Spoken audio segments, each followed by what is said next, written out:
We've been live wall to wall since 12:30 this afternoon, and our live team coverage continues right now. We're covering all the angles for you, what happened, how students and parents are reacting, and law enforcement's response to this tragic stabbing at one of our schools. Let's get right to WFMY News 2's Chad Silber live at the Joel Coliseum in Winston-Salem. Yeah, Julie, the Joel was the reunification place for all of the families and their students here after that horrific situation that occurred at North Forsyth today. The line is gone, and that is good news. It means that all of the students have now been reunited with their families, with their guardians, and I imagine there will be a lot of tough conversations that occur tonight after what happened at North Forsyth High School today. Just going through the line for the last couple of hours, I spoke with many parents who were understandably upset, understandably concerned, and just so worried about the situation that is going on in our schools today.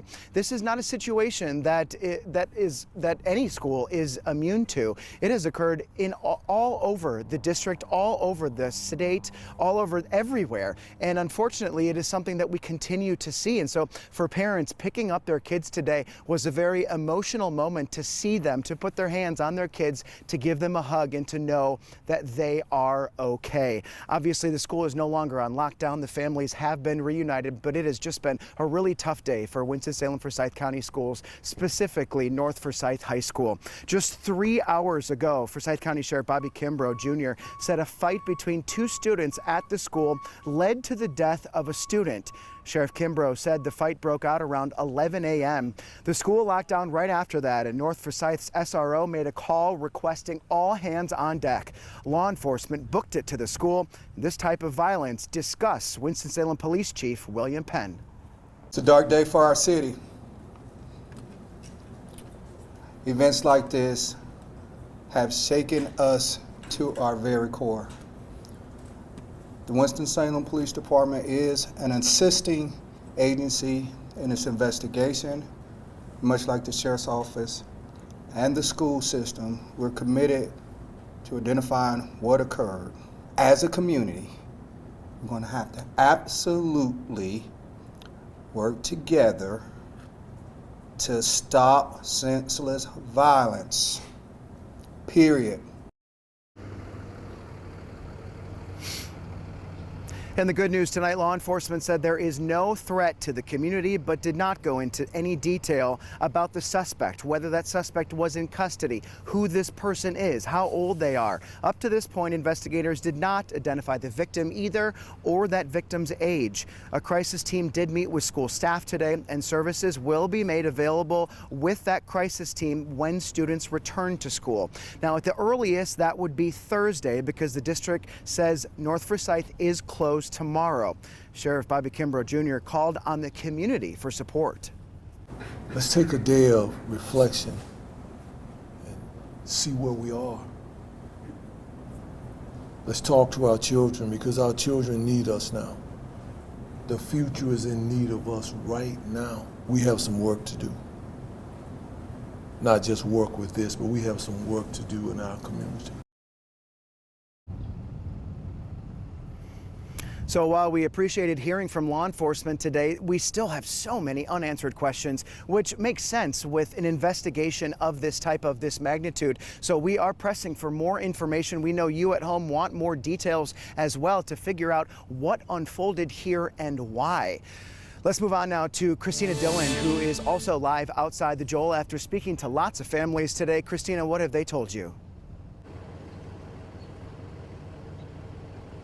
That's right, Chad. They're asking for answers too. They don't know. You know, a lot of parents told me today that they felt helpless. They were hearing from their kids, you know, their kids were calling them, their kids were texting them while something was going on, while the school was placed on lockdown after the incident had occurred, and they didn't know what was going on. Some of the students I talked to told me that they were placed on lockdown and they weren't given any information until they were told they were getting on buses to come meet family and parents here at this reunification reunification site. So parents had said that they were in the dark. They had kind of parked across the street from the school. We saw a lot of that in our earlier coverage when we were at the school when we first learned about this, and we did see people crying, people collapsing to the ground, likely the family of the person who lost their life. It was a tragic scene. For parents here that were able to reunite with their kids, they told me they felt blessed and that they were just happy to be able to come here even though they didn't know anything and be able to be reunited with that loved one. Got the text from his mom saying that the school's on lockdown, and found out later through the news that there had been a stabbing and everything, so it was kind of stressful. And then coming here and waiting for an hour and a half outside in the cold, it was really stressful too, because we weren't prepared to what we were going to find when we got here, that we were going to be outside or anything like that. So that's another thing that parents told me, that they didn't know, what the extent of injuries or the stabbing was, that they just heard there was a stabbing and didn't know how many kids were impacted or were victims of that. So sadly, we learned that it was just that one victim. We're thankful it wasn't other, kids at the school, and so were parents, but absolutely still mourning, and the community is mourning. The officials are mourning the loss of this life tonight. Christina, thank you. As you can imagine, the impacts of this are felt far and wide beyond the school itself. For example, WFMY News 2's Amber Lake found out today she has a family member who goes to North Forsyth High School. Amber, I imagine for your family, you're feeling a lot of the same things a lot of the families here were feeling today.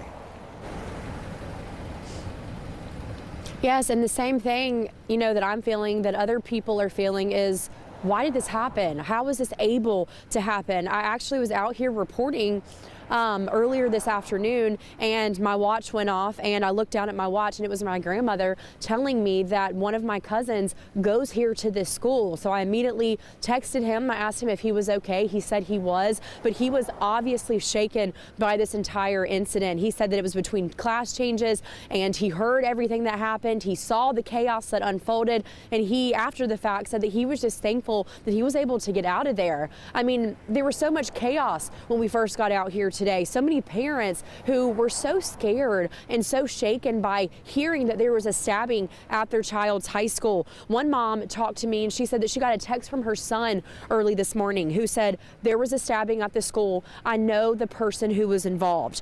There have been incidents at this school before, and this mom said that this was just the icing on the cake for her. She said she does not want to send her son back. I don't even want him to come back to the school. I want him to do it virtual now, because it could be my kid. It could be somebody else's kid. It's always something here. And then bringing guns to school. They doing all this stuff. It's not safe. It's not even safe for the teachers, like, dealing with this. I don't know, but some gotta give. And we've talked about this time and time again over the past couple hours, but this wasn't the first incident that's happened here at North Forsyth. This was just a death that happened, unfortunately. But when is enough going to be enough? When are we going to be able to just worry about our kids' homework when they go to school instead of something like this happening, something tragic happening? It was very emotional out here today, Chad. The atmosphere is still very heavy in this area. Law enforcement just pulled out of North Forsyth High School. I'm pretty sure that they're all gone out of this area now, but I mean, what's left behind are those emotions and that heaviness in the air, Chad. Yeah, Amber, a lot of families going to be having a lot of very difficult conversations tonight with their students. A lot of the families that we saw, basically all of them, were here at the Joel earlier today, waited in line for hours to be reunited with their child. WFMY News 2's Nixon Norman has also been outside here today talking to families. Nixon, it's a very heavy feeling to talk to these families all day and just hear what they have been going through. Oh, it absolutely is. It's hard going up to these families and asking them just how stressful this day was.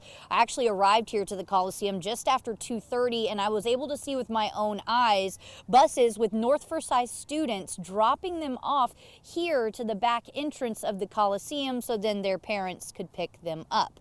Now, I spoke with both parents and students alike that say they could have saw this coming. One of those students says that fights in the bathroom happen all the time, but that this one just happened to turn deadly. Now, some of the other things that I had saw were that many parents were lined up to get their students, so much so that the line was wrapped around the building. Many parents had to step out of line just to put things like their cell phones in their cars, with the sheriff's office saying they couldn't take them inside. This was concerning for several of those parents, as they say their child was actually the one that alerted them that a stabbing happened at North Forsyth. They say not having the phones in line meant that communication was cut off. One of those people, Michelle Martin, says she was waiting in line for her 10th grade granddaughter. We've been on lockdown and they just getting the students here. The line is wrapped around the building. And you know, it's cold out here. Absolutely, I just don't, it's insane. They need to stop the nonsense over just petty stuff. It's awful. I can't wrap my mind around it. Now, at the time of interviewing Martin, she told me she looked forward to reuniting with her granddaughter, but something that she didn't look forward to was her granddaughter's mental state, that she experienced something so close to her, like a stabbing at her high school on just your average Tuesday afternoon. Live in Winston-Salem, I'm Nixon Norman, WFMY News 2. Nixon, thank you. And it is so crucial to have those crisis counselors that we have heard will be at school on Thursday for these students, because parents can talk to kids too. And I mean, there's going to be so much needed to help these kids cope with and process what occurred at their school today. And, you know, unfortunately, when things like this happen, people rush to social media to try to find out information, but then to also offer their condolences and just show that they're a part of this community and showing their support. WFMY News 2's Sydney Moore has been monitoring those comments on social media. Sydney, a very heavy day for lots of people. Absolutely, Chad. I mean, this has shaken a lot of people in our community. And like you said, we are seeing that in the comments. Many people are leaving on our Facebook page. You can really feel how shocked people are. And the responses have been coming in all evening. Everything from heartbreak to frustration to calls for action. Here's a look at some of your comments right here. I'm going to start here. Regina Holly, and yet another reason I am scared that my grandson has to start school next year. I know this was high school, but it could happen in lower grades. Also, Ashley Wise, oh, how terrible. Prayers to all the families, students, teachers, staff, and EMS. I'm getting some comments in real time as well, too. Christy Trippett said, prayers to the families involved and all the students and faculty. It is a shame schools aren't safe anymore. Sarah Smith said, it starts at home. Randy Henderson also said, my sincere condolences, and he's praying for the families and friends of this young student whose life was lost today. Grief and recovery from loss is a long process, and prayers for your healing and comfort during such a difficult time. Again, here are a few more. Susie Simmons, heartbreaking prayers for the family and the school. Mayor Joines also texted a statement to us saying he's saddened by the North Forsyth stabbing. He also said in part, we will continue to pursue our efforts on our youth violent crime reduction program. As part of this, we are meeting with 10 different youth groups to get their input. Chad.